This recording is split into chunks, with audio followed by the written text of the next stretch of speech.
Okay, let's get this show on the road, shall we? Welcome to the Backyard Professor Live. Tonight we've got a great subject, the blood moon. September 7th eclipse. It's already happened. I've got some good video clips for those of you who haven't seen anything of it. It's kind of fun to see what others have seen it, mostly in Australia, Europe, and Asia.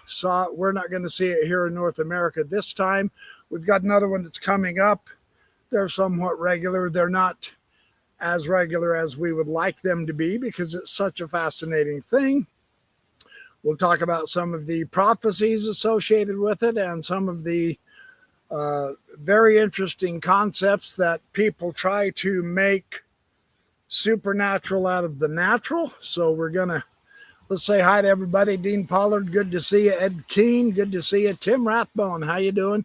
Oregon Squatch, yes. Raymond Wayne, Austin Jr., and UFO Busters, that UF show from Australia. What are you doing awake so early, buddy? Oh, getting ready to video more UFOs, eh? Yeah. All right, so we've got a lot to do tonight. Now, it looks like it's going to rain. There's clouds blowing all over, so if I have to interrupt this session and hurry up and jump into the workshop, you'll have to forgive my rather amateur handling of this, but you never know. I'm out here in my lovely backyard. I love being out here while I can in the summer and the spring and the fall.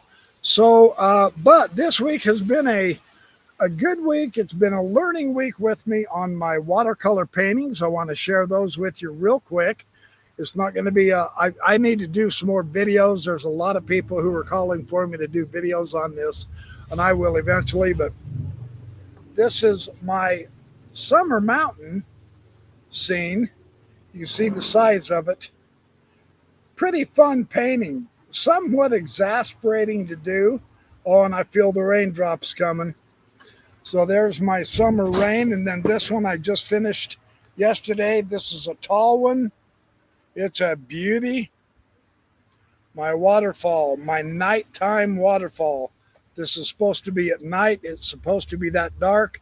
That way that waterfall glows. Yes, look out, Bob Ross. Kerry Shirts has arrived on the scene with watercolors. I'm going to do another night scene with waterfalls and another one with fireflies in the old growth forest. That's going to knock you out. They are gorgeous. They're fun to do. It's a good challenge. This one I painted at least 3 different times. I felt like I did. It's tough. It's okay because you learn something on every single painting, which is exactly as it should be.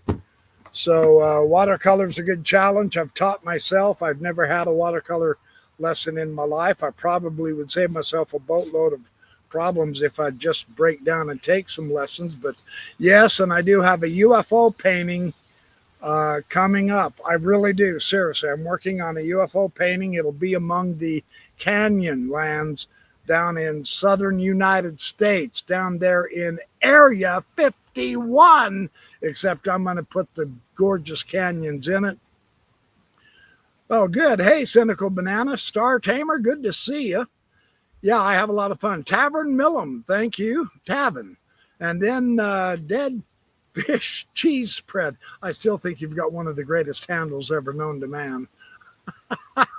Yes, I am going to do a UFO painting as well. So a lot in the works.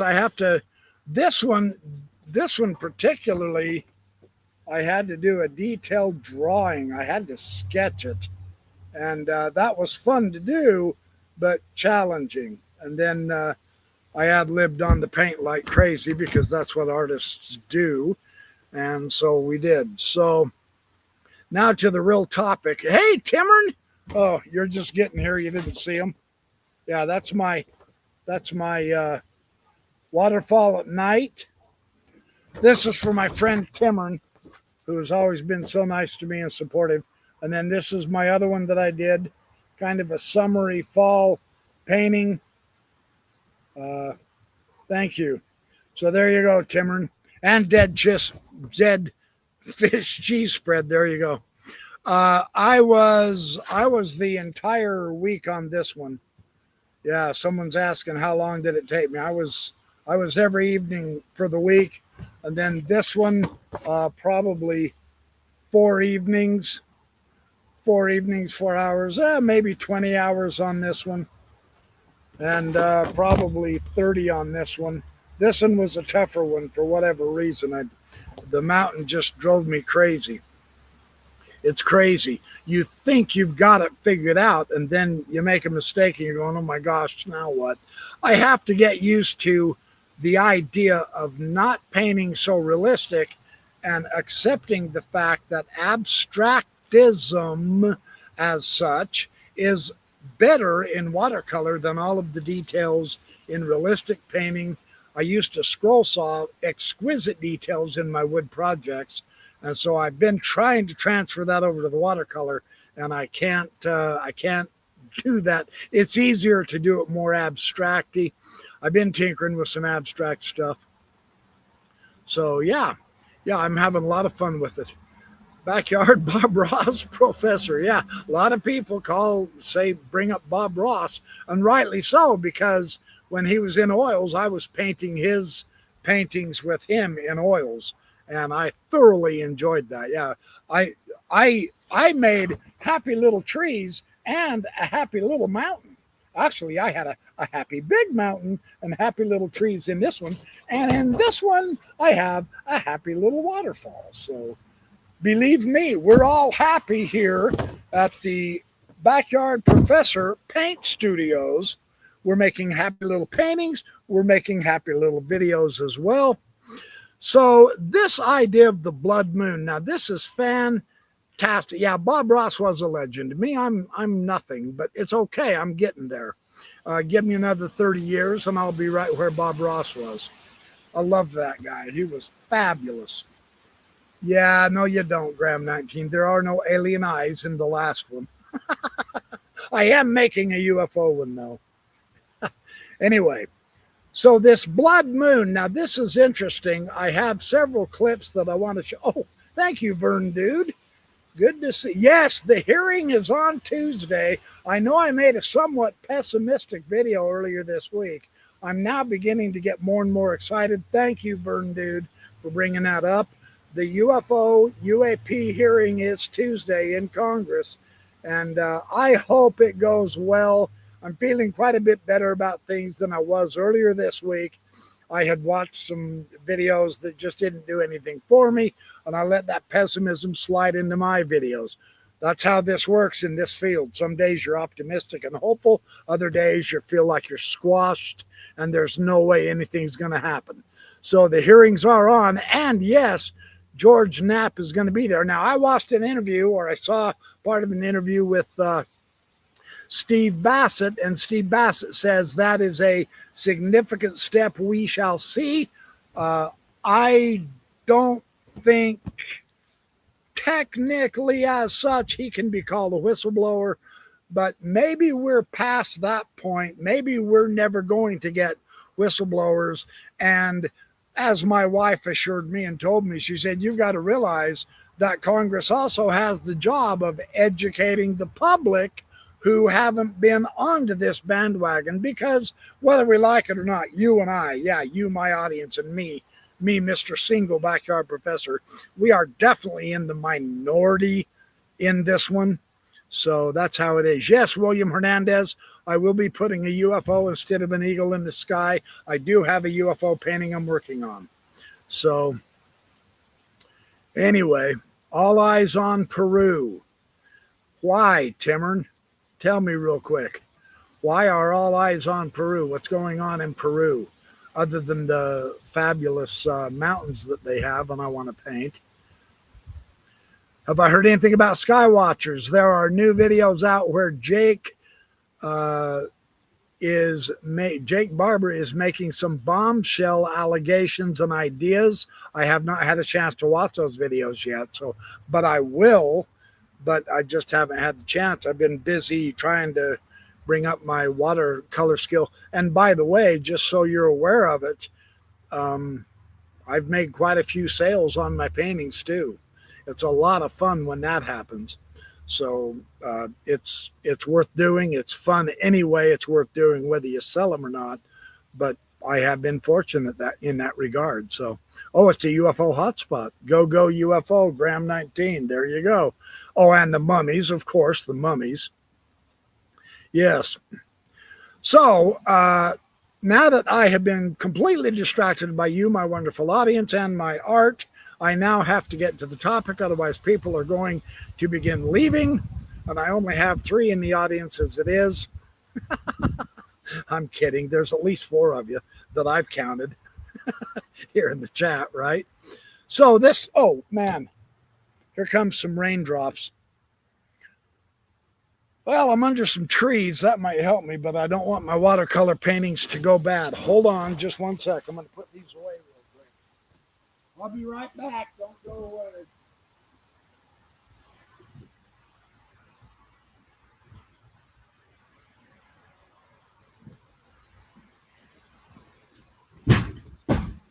Sorry about that, but watercolor paintings do not do well in the rain. Neither do oil if they're not dry. I did have one of my oil paintings actually wrecked by the rain once. It was really weird. So, okay, here we go.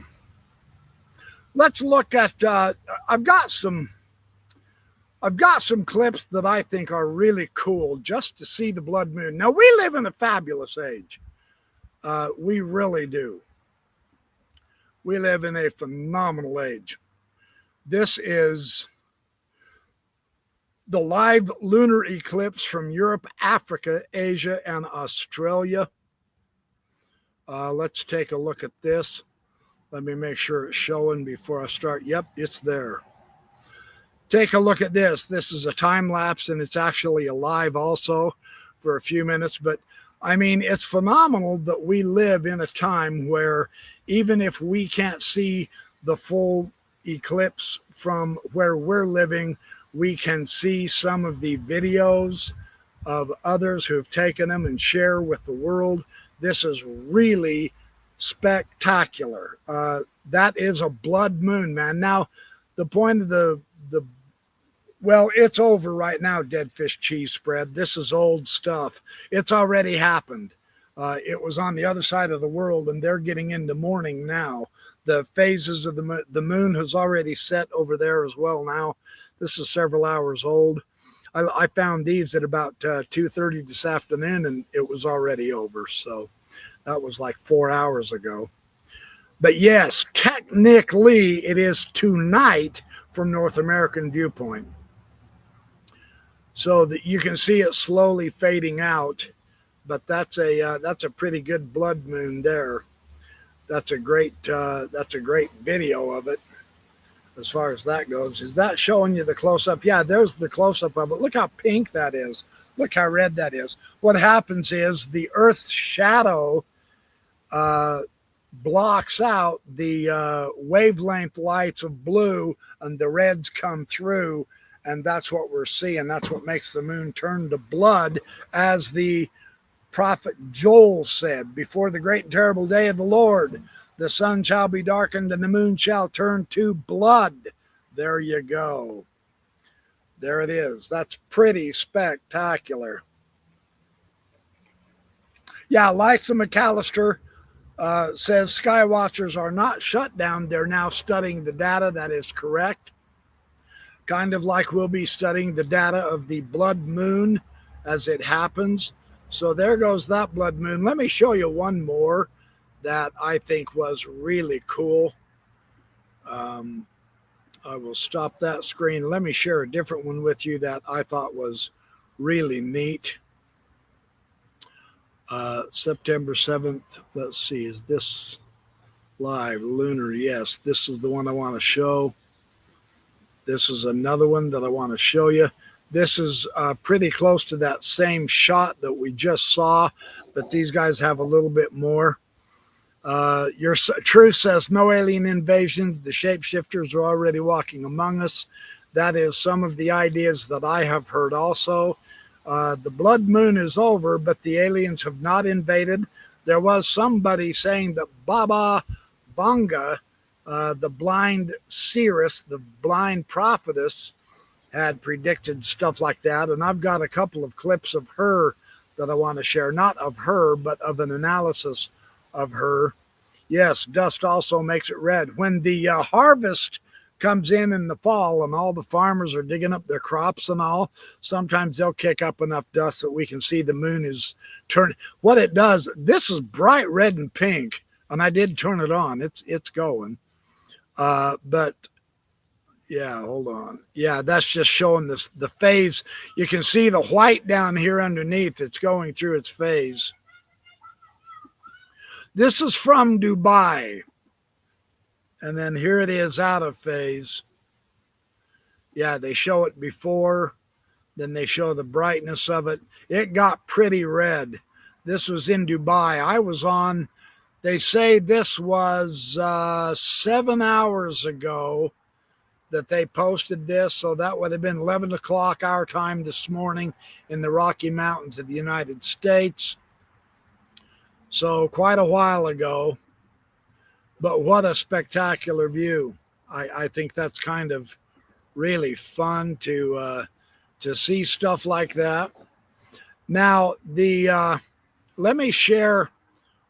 Let's see. Is this the guy I want? The Blood Moon Legends, Omens, and History. Yes, it is. Let me go back. Blood Moon Legends. Let me go back and share this screen real quick. This guy has a very cool way of describing this. I want to share this with you because some people don't understand what is causing the blood moon. Let's take a listen. Emperors and conquerors. The blood moon was not only the language of myth. It sometimes appeared in the chronicles of history itself, casting its shadow over emperors, conquerors, and nations. He's giving a brief historical overview that I thought was kind of fun to see how the ancients thought about the blood moon. In 331 BC, on the eve of Alexander the Great's battle at Gaugamela, ancient sources described the moon turning red. To the Persians, it was read as an ill omen of defeat. Alexander's priests, however, interpreted it as a sign of his coming triumph, a celestial endorsement of his destiny to rule. The battle ended with Persia shattered and Alexander's empire rising from its ashes. In the early 1500s, stranded in Jamaica and facing starvation, Christopher Columbus turned to the sky. Sources from his son and chroniclers recount that he used a predicted lunar eclipse, when the moon turned blood red, to convince the local Taino people that his god was displeased with them. Terrified, they resumed supplying food to the desperate sailors. In this moment, knowledge of the heavens became a weapon of survival. And in 1865, history and memory entwined in a moment of national grief. Some of Abraham Lincoln's contemporaries recalled a blood-red moon rising above Washington on the night of his assassination. Whether coincidental or colored by memory, the image lingered, as though the heavens themselves mourned the fallen president. From Alexander to Lincoln, the blood moon has appeared in the backdrop of human history, its glow taken as a sign of fate, judgment, or divine presence, a cosmic shadow woven into the tapestry of power and loss. The astronomical phenomenon in observing today. The blood moon is not just a mythic symbol, but a natural marvel shaped by Earth's atmosphere and orbital mechanics. During a total lunar eclipse, Earth passes directly between the sun and the moon, casting its shadow upon the lunar surface. The moon doesn't disappear. Instead, it takes on a reddish hue. This occurs because Earth's atmosphere scatters shorter wavelengths of light, like blue, and allows longer wavelengths, such as red, to pass through and reach the moon, a process known as Rayleigh scattering, the same effect that colors our skies blue by day and red at sunrise or sunset. The exact shade of red can vary depending on the amount of dust, pollution, or volcanic ash in Earth's atmosphere, which can enhance the scattering effect, giving the moon a darker or more vibrant hue. This week, that's pretty spectacular shot of the moon, isn't it? Yeah. I just wanted you to see his explanation of what causes the red light, etc. He goes through several ancient civilizations and the effects that the blood moon has had on those civilizations as they've interpreted the quote omen, because this doesn't happen, even once a month like the full moon does, then the waning moon, the waxing moon, the full moon, and the new moon, where you have 3 days of darkness. Anybody familiar with the New Testament story of Jesus? The 3 days in the grave. The number 3 is a big symbolism in Scripture, as it is in astronomy, because the ancients didn't have television. They had the stars and the planets to look at and study. So they utilized that symbolism as well. So I've watched quite a few of the YouTube video channels on the Christian interpretation, the Christian take of the great and terrible day of the Lord, the sun shall go dark, the moon shall turn to blood, etc. And what they do, and especially one of them who associated with the Jewish themes in the scriptures and in their history, you can pick and choose. There's been enough blood moons that you can pick and choose which blood moons happened on significant events with whatever culture that you are studying. In this one gentleman's case, he was studying the Jews, and so he chose only those blood moons that had to do with Rosh Hashanah and the Day of Atonement time and stuff like that, and then the years that involved modern Jewish history, etc., but ignoring all of the other blood moons that had absolutely no significance whatsoever whenever they happened. And that's not a valid methodology, but it is exactly what we do with Nostradamus, and it is exactly what we've done with a lot of prophecies. Some prophecies, they say, if it wasn't fulfilled, then there's supposed to be a double meaning on some of them. If they were fulfilled, they will be fulfilled again in what is called the last days. And so they talk about that idea as well. So there are various different variegated ways of analyzing the astronomical situations, especially those that occur again and again and again. Now we know, because the Earth is spinning, it is also revolving around the sun, that different parts of the sky are going to show up repeatedly, and they're going to rise and fall with the seasons because of the tilt of the Earth on its axis, etc. And there is an annual repetition of certain constellations that consistently show up on some parts of the Earth. For instance, here in the Northern Hemisphere, if you're in the Northern Hemisphere, we don't get to see the southern constellations. If you're in the Southern Hemisphere, like UFO Busters is, then you see the southern constellations, but you don't see the northern ones, etc. But we utilize these patterns in order to try to make sense of history, to use as markers of certain kinds. And what I want to share now is some of the ideas that I disagree with on the blind prophetess Baba Vanga and her prediction of the eclipse and the aftermath.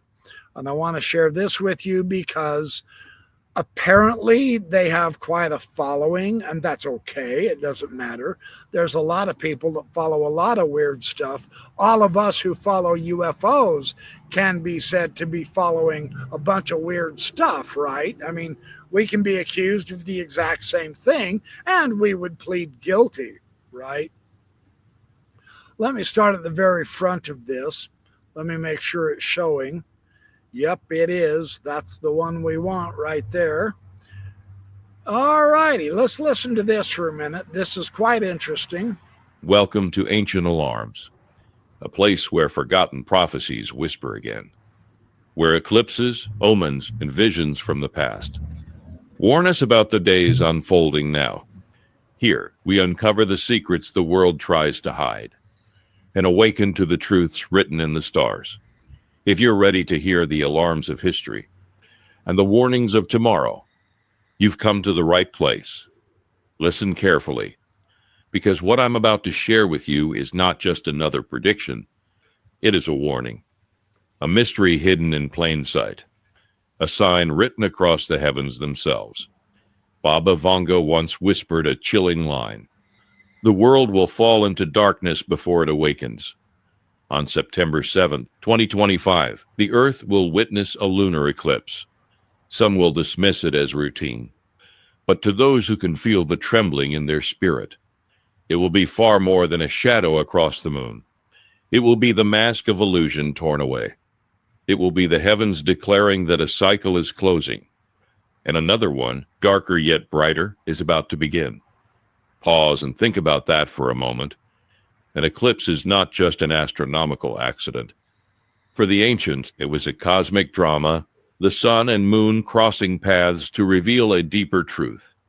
The sun, symbol of human pride, of power, of kingdoms. The moon, symbol of hidden forces, of secrets, of the unseen. And when the Earth's shadow swallows the moon, it's as if reality itself is swallowed by deception. But in that swallowing, the truth is revealed. Baba Vanga's words echo through time. The mask will fall, a red sign will appear in the sky, and only then will humanity see who truly rules them. She spoke of a red sign. Red, the color of blood, of warning, of war. The same color that floods the moon during a total eclipse. The blood moon has terrified civilizations for thousands of years. In Babylon, it was seen as the judgment of kings. All right, I want to stop it there for a minute. I want you to observe something that is so fascinating about these various different programs that talk about this idea of some kind of a prophecy, some kind of an astronomical event that's not an accident, that it probably should be seen as a supernatural event rather than as a natural event, etc.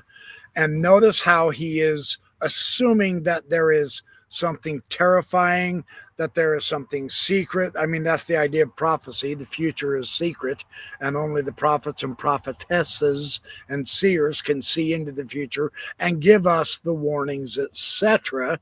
Now, and I confess, I did not do heavy research on this just yet. I will if I need to, but I did go to ChatGPT-5 and asked about Baba Vanga. And there is no such evidence anywhere that she wrote down very much of anything about what she said. It's unfortunate, but the vast majority of information that we have from her supposed prophecies come from her followers and or other people that she talked to who may have turned her words into prophecies to give it a more dramatic effect. I'm not saying she didn't prophesy. I'm saying the vast majority of what we have cannot logically fulfill that definition. So that's unfortunate. If you're a Baba Vanga follower, there is no evidence whatsoever that she prophesied of the September 7th eclipse. Now, she's been dead for quite a while. She died a while ago. She was born in Bulgaria. She's called the Nostradamus of Bulgaria because of all of her putative prophecies that she was said to have given. Well, and of course, it's all the big ones, stuff about Saddam Hussein, 9/11, you know, the ones that you just simply can't deny, right? Everybody attributes everything that just couldn't possibly have foreseen to anybody they can latch on to declare there's a prophecy, etc. But the majority of it has been shown to be said and implicated afterwards, after she was dead, etc. And we don't have a lot of materials from her herself. So that's the unfortunate status at this point of Baba Vanga and her prophecies. So this prediction, September 7th, it was predicted astronomically a long time ago because the heavens are regular through the understood and known laws of Newtonian physics. You don't even have to get deep into the Einsteinian relativity or the Bohr quantum physics to discuss eclipses, both solar and lunar, etc. We have charts showing all the eclipses for the next 100 years right now. So the thinking that it is supernatural was good up to a point in our history until the technology took over. We began to grasp. Newton came along, others came along, Kepler, Tycho Brahe, several astronomers, Carl Sagan, now Neil deGrasse Tyson, although he's more of a popularizer. A lot of people who don't like him. And so this scientific unfolding of how things actually physically work, because the mathematics of calculus was developed so that we could understand how the heavens work. Now that we understand gravity and we understand inertia and we understand momentum, we at least understand how to calculate it. The inertia and the momentum of the Earth is a certain value compared to the momentum and inertia of, say, Oumuamua, right? And so each one is calculatable. We've been doing that now for centuries. So the idea that this is terrifying, the idea that this is going to happen and it is the beginning of a new age, or say it's, I heard one British YouTuber gentleman, no, it wasn't Kaspersite. Kaspersite is much better than this. I like Kaspersite. He's cool. He's fun. But someone else, some kind of a hippy-dippy documentary thing where they really talk with the British accent and they really do put on quite a show, mateys. But the idea is with this eclipse that what it does is, because it's so unnatural and because it brings in the supernatural, it opens up a portal. And you see, with the opening of the portal, then everyone's destiny gets, so to speak, a new kickstart.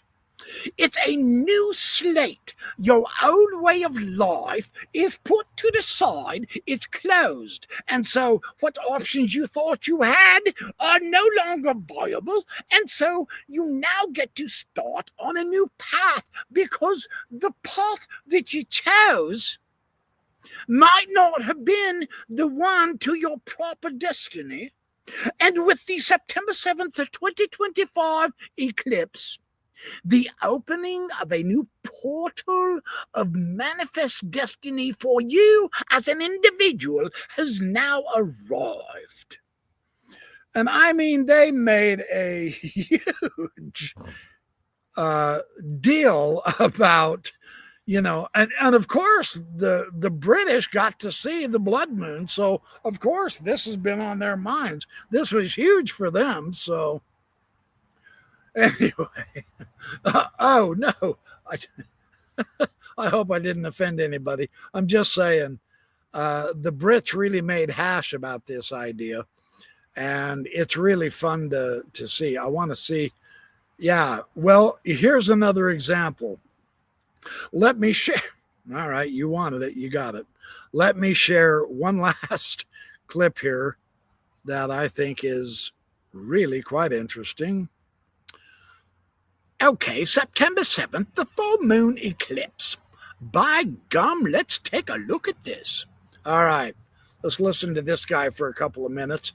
Now, the reasoning behind what he says, I think, is fallacious, but what he says is pretty optimistic, and it's really kind of fun, kind of interesting to listen to for a minute. Let's take a listen. What if one night could flip everything you thought was certain about your life? The 2025 full moon eclipse isn't ordinary. It's the biggest cosmic shift of the year, charged with energy powerful enough to redirect destiny itself. Stay with me, because what unfolds during this eclipse may hold the exact turning point you've been waiting for. 1. Cosmic reset energy. When a full moon eclipse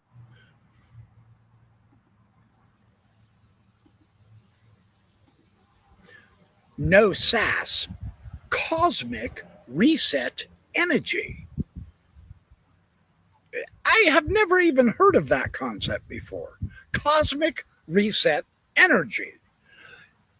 What they're doing is because a blood moon really is a rare event. I mean, if we're fortunate in our lives, we will see what, perhaps 5, depending on how long you live and depending on how the heavens whirl up there above our heads and here on earth. We could get lucky and see 6, 7, maybe 8. 8 would be pushing it. So it is a rare event, relatively speaking, from a human point of view, right? Because of the length of our lives. And so, of course, what they're doing is they're bringing in as many new concepts as they possibly can to tie into this blood moon, because it's not like the full moon. You see it once a month. So, who cares? Full moon, big deal. They come and they go. They come and they go. They come and they go. Whoop-dee-squat. That doesn't mean anything. You don't tie cosmic reset energy to every full moon. But a blood moon? Yeah. Let's keep going and I'll show you more of this guy's stuff. It's kind of really very interesting, actually. Okay, here we go. eclipse occurs, it doesn't just light up the night sky, it shakes the energy field of our lives. Think of it as the universe pressing a giant reset button, one that wipes out lingering blockages and clears the stage for what's meant to come. During this eclipse, cycles you've outgrown may suddenly come to an end, whether it's an unhealthy relationship, a draining habit, or even a mindset that's been keeping you stuck. This reset is rarely gentle, but it's always purposeful. Notice something here real quick that I just want to bring out. Every one of those are everyday occurrences all the time anyway, with literally 8 billion of us on the planet. It's called life. It's what happens. You get in relationships, some people get stuck in them. You have a bad job, etc. You lose your paycheck, whatever. Normal everyday occurrences constantly, but during the blood moon, they can apply a cosmic reset energy to this one-time event that really is a big deal. And it's not. Life happens, even when you're making plans. So, you see, they're trying too hard, in my opinion, to make cosmic significance of a beautifully and astonishing natural occurrence. He said it's not natural. I beg to differ. It's entirely natural. It has happened thousands of times in history. And they go through ancient history and find the times when the blood moon happened. And then they look at the year that it happened and they try to ask, was anything significant happening here in Europe? No. Okay. Anything in America? No. Something down there in Australia? Yes. And so they go to the Australian stuff and they say, look at what happened during this blood moon. That makes this significant marker in history. But not in Europe, not in Peru, not in Alaska, not in Missouri in the United States, only in Australia for that year. And then another blood moon in, 602 BC. Did anything significant happen then? And they keep doing it that way. Well, you can find every type of historic connection and make it significant with a blood moon all you want, and you can ignore any of those that don't have anything to do with your subject. If you're trying to make something significant show up in the United States of America during a blood moon, you can do that. But that doesn't mean it's supernatural. That means you're picking and choosing your evidence to try to make something significant over something that's entirely perfectly natural. And I'm not arguing that the blood moon is not magnificent either. I'm saying the methodology that is being used with these types of things just doesn't work. Let's keep going for a few minutes and I'll show you what I mean.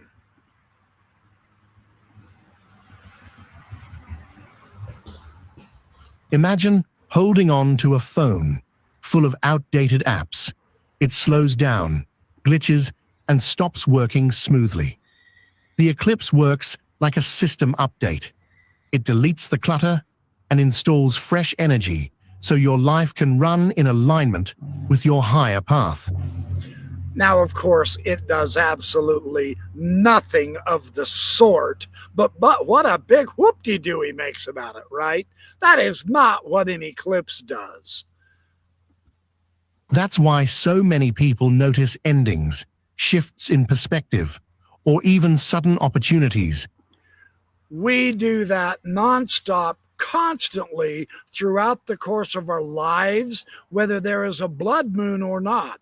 Whether they happen on a full moon or not, we never even bother to notice because it's so regular and common. So there's nothing significant here is what I'm trying to say. Around this time, it's not about losing. It's about making space. The reset ensures you're no longer weighed down by what no longer serves you. If you lean into it, you'll find that what falls away was never meant to stay, and what remains is the foundation of your true destiny. 2. Heightened emotions and spiritual awareness. A full moon eclipse doesn't just shift the skies, it magnifies what you feel inside. Now, again, a full moon eclipse doesn't just shift the skies. A full moon eclipse doesn't shift the skies at all. Mars is still in its orbit. Jupiter and Saturn, all of the planets in our solar system, the entire Milky Way is still running the way it ran, even if the blood moon showed up and disappeared. The blood moon doesn't shift anything in the skies. It's the Earth between the moon casting the shadow that shifts the light spectrum for just a few minutes. That's it. But notice how they magnify this into something that is so big, so overwhelmingly powerful and predominant that it just simply has to mean your very destiny is changing. Use the Force, Luke. I am your father. Your destiny doesn't change based on a blood moon. We've had blood moons before, and did your destiny change? Your destiny changes when you decide to do something about it. That's when it changes. What is up in the sky, what is happening between the Earth, the moon, and the sun is absolutely irrelevant, in my opinion. I decided to pick up watercolor painting again. I taught myself several years ago. I did it off and on a little bit. A dear friend of mine, every time I go to Sunstone, she gives me one of her little miniatures. This last Sunstone, a month and a half ago or so overwhelmed me. I said, man, I'm going to start watercolor painting. And I started it. And I've been sharing it with you guys. What changes your destiny is your attitude. When you change your attitude, you change your life. You don't wait for the next blood moon to change your destiny. It might be in 7 months, it might be in 7 years, but you're not going to look at the sky and wait until it happens and then decide to make a big decision in your life. Should I accept this job offer or not? Look, if the job offer is made to you, you never go into the employer and say, hey, dude, would you hang on to this for about 4.5 years? I've calculated the blood moon is coming and it's going to shift my cosmic energy so that I can do this job. So will you just hang on to it for that length of time? No, don't be an idiot. You're not going to do that. You don't give a damn where the moon is. If you've been given a good job offer, you take the job. Stuff like that. That's what there is. A practical issue at work here that the blood moon simply does not compute into whatsoever. When they magnify it, at least this is how it appears to me. When they magnify it to your entire destiny change, the old has to go away for the new to come in. But that's true regardless of where the moon is in relationship to the earth. You've got to let go of the old to bring the new in. Duh. That doesn't take a blood moon to do that. Or it raises your energy level. You want to know how to raise your energy level? Get more sleep, eat better food, and exercise. Ta-da! Moon has nothing to do with it. Literally, I'm serious. You decide to change your destiny, and you will. And so it goes. I've got one more part of this I want to share with you, and then we'll call it good. Sometimes these kind of things just drive me nuts. Some of them are good and valid. Some of them aren't. This one isn't. But it's important to give it its say. All right. Emotions rise to the surface like waves, sometimes surprising you with their intensity. But that happens absolutely every single day of our lives. There's nothing significant here. You may notice yourself reacting more strongly to situations, feeling unusually nostalgic, or even crying without fully knowing why. This isn't weakness. It's your soul processing hidden layers you've been carrying quietly. During an eclipse, your subconscious becomes louder than usual. Now, how do they know that? Come on. Dreams may turn vivid, symbolic, or strangely prophetic. But what happens if they do that without the blood moon? You see, because that happens all the time with several tens of millions, if not hundreds of millions of people, they claim. All right. Blood moon has nothing to do with it. You might wake up remembering images or messages that seem random. Hell, I do that daily. But actually carry guidance. It's the universe speaking through your intuition, nudging you to pay attention. All right. So I'm going to nudge you to pay attention too. That's actually pretty good advice. Pay attention.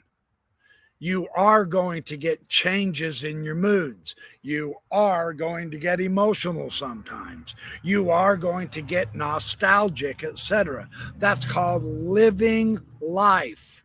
There's things in the past that are worth being nostalgic about and that we love to remember. All right, I was just nostalgic today while I was painting my painting and sharing it with people on my email group. I was nostalgic about what I was painting 5 years ago. Was that the blood moon that was happening? No, it was my experience in my life. See, that's the whole point.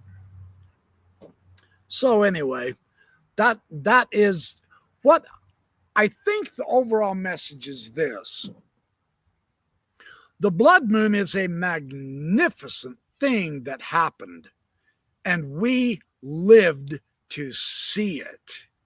Well, that's stinking cool. That's fun.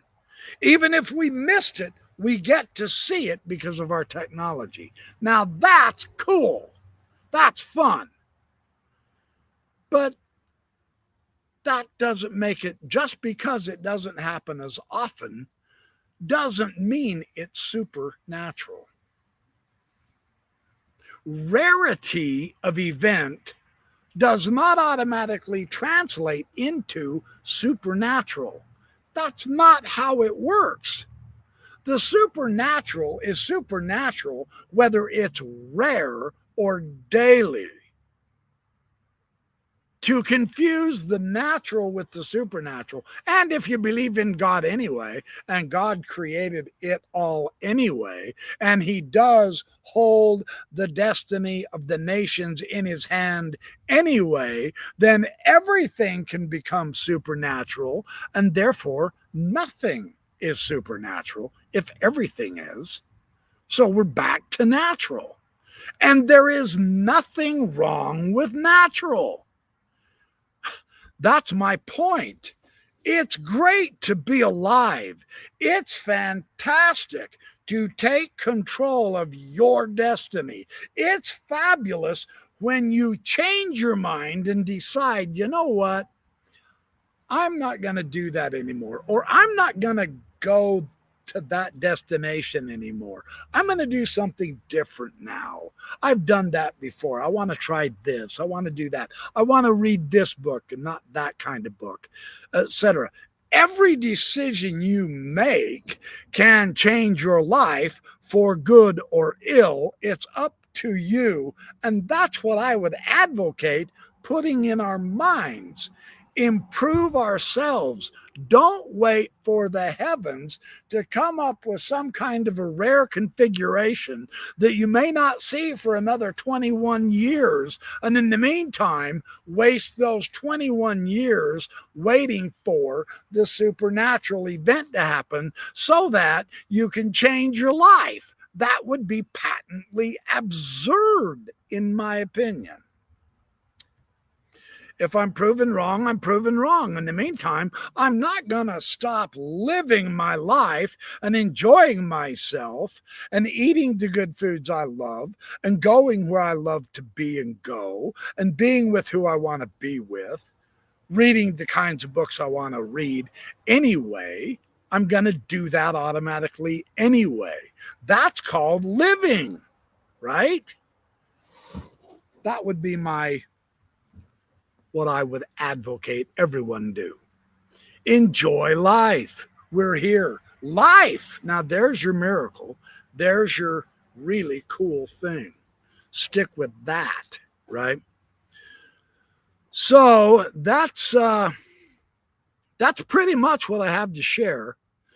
The blood moon was spectacular. All of the putative prophecies about a certain type of cosmic energy coming in and changing your destiny and improving your lives, etc. That is all within your power. It is not based on a rare astronomical event. It's in your mind. Use it. That's what I would advocate. So, any questions? Is there any questions? What are you guys talking about? Yeah, don't forget to like, y'all. Thanks, Sherry Barney. Good to see you. Ed Keene, doesn't supernatural mean more natural? That's an interesting idea. Very well could be. Yeah, even more natural as far as that goes. So, very cool. Anyway, hey, Aaron Gumley, how are you? Marple? Oh, well, thank you. I love you too, Marple. You're awesome. It's fun to, it's fun. Uh-oh. UFO Busters, the show in Australia, is saying, I'm with Pink Floyd on the dark side of the moon. Yeah. Can't be anything wrong with Pink Floyd, can there? Oh, Timmer, you are way too kind. What if ghosts are interdimensional beings? Well, some speculate they are. Some say the UFOs are interdimensional beings too. That's kind of interesting, isn't it? We suspect that there are more dimensions than our 3 dimensions. So, I mean, if something, 4, 5, or 6 dimensions comes along, we aren't going to understand it very easy, but that doesn't mean it's fake. It just means it's interdimensional. So that'll be beyond our comprehension, I would propose. So. And Sherry Barney asks a great question too. I'll even put it up here for you, Sherry. What if the supernatural is just an unaccepted and unexplored area of science? Well, it very well may be. Science has rejected any supernatural explanations, so it has inherently limited itself. Some would say it's crippled itself in that, because they've already prejudged stuff and taken it off the table before using it and testing it. And that can be too bad. That can stop you from getting some interesting answers.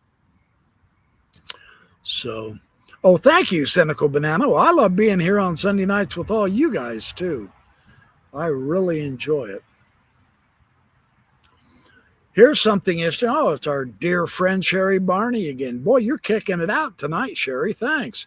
I believe UFOs are living organic metallic technology. Now, that's an interesting confluence of ideas. Organic metallic technology. That's kind of cool. See, this is one of those things that make you think a little more. And I love that kind of stuff. So that's kind of fun. Yeah, any sufficiently advanced technology is indistinguishable from magic. That's true. So that doesn't mean magic is fake, and it doesn't mean magic is evil, right? That's what there's a lot of people out there who really think, oh no, if you're going to talk magic, you're talking about the devil. Well, that's simply false. I don't agree with that at all. Magic, ooh, that's evil. No, I don't believe it's evil at all in that regard. So I did not, UFO Busters. I will have to go look. 13 minutes of Vorbs, he says he recorded on 3rd of September 2025. Near Sydney, Australia. All right, I'll go check it out. Organic metal. Interesting. Organic metal. Yeah, even who was I reading just here a while ago? Someone said even the labels organic and inorganic has a built-in human bias. We are the ones that have put that label on things and then turned around and judged them accordingly. And we very well could be way off base. So that is the idea of research, to search again, because you might find out something that you missed the first time. That's Isaac Asimov, one of my favorites way back when in the day. So that's fun. Fun stuff.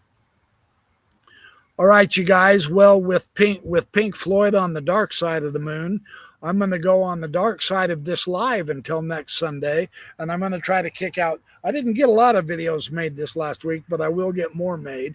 So I'm going to call it a night. We've been going an hour. That's been a good hour. Oh, thank you, Benno from Oz, 1975. We should be more worried about stuff on Earth than on the moon, Dead Fish Cheese Spread says. Yeah, that's an interesting point, too. Good point. All right, you guys, you have a wonderful night. Thank you for being here. Hit the like, subscribe, and all that jazz. Appreciate all your support and your love and your intellect. I don't know if I've ever told my audience that. I don't know if any YouTuber has ever told their audience that, but I do appreciate your intellects. Maybe the Backyard Professor is the first one to tell his audience that, but you guys rock it. And I'm very grateful that I get all of you in my audience because I grow with you. So that is cool. Oh, well, thank you. You too, Robert Nunley. Hey, Robert Nunley. I love you too, dude. Timmer, thank you. That's very nice. Hey, Marple. Sherry Barney and Aaron Clark. Oh, yeah, all you guys. Tara. Ooh, from Australia also. I've got more Aussies in there. Woohoo! Aussies always welcome on BYP channel. Well, yeah, you do too, Robert. All right, you got, hey, Natahan. Sorry, mispronouncing. Tim Rathbone, yep, I will. Aaron Gumley, oh, thank you. That's very kind of you. All right, I appreciate all of you. I'm going to head out. You guys have a great week. Keep looking at the BYP channel. I will hit the subscription button and all that, the notification. It'll let you know when I upload videos. So, all right, hasta la vista, you fantastic people. I will be back shortly.